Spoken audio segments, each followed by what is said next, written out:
Hello. In this tutorial, we're going to learn how and when to cite code for the AP Computer Science Principles Create task using the code.org App Lab environment.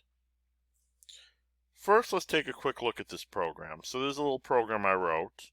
I'm going to run it, and I'm going to put in some numbers, and then I'm going to hit sort, and it's going to sort it.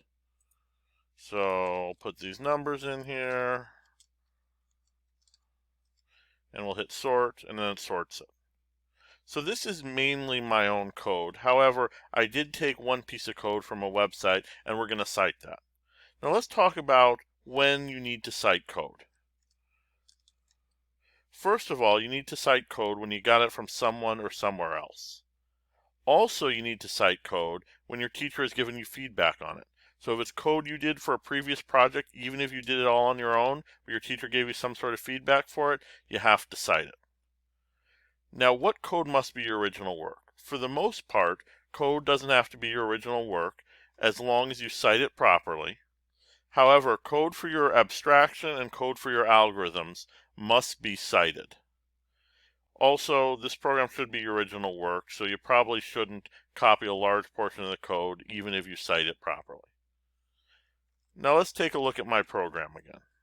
So we've got my program. Again, most of this is my original work. However, the bubble sort is something I adapted from a website. I'm going to go over to this website here, and you can see it's not exactly the same. However, since the bubble sort function in my program is heavily based on this code, I need to cite it, even though it isn't exactly the same. I'm going to take this web address. I'm going to press Control-C to copy it. Now I'm going to go back to the App Lab tab, and I'm going to go to Functions, and I'm going to find the comment. So the comment is if we want to put a piece of text in our code to explain something to other programmers, the computer will skip this when it's running the program. So I'm going to drag this, put this up at the beginning of the bubble sort. I'm going to say begin cited code. I'm going to press enter. Then I'm going to paste the web address. Then I'm going to grab another comment, put it at the end. I'm going to say end cited code. So now it's clear where my cited code begins, where it ends, and where I got it from. Now I can also do this in text mode if I want. I can go to show text.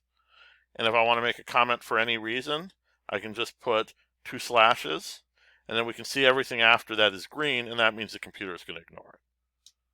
So that's the summary of how and when we cite code in the App Lab environment for the AP Computer Science Principles Create task. For other programming tutorials on the App Lab environment, please click on the link in the lower left-hand corner of the screen. To subscribe to the channel, please click on the picture in the upper left-hand corner of the screen.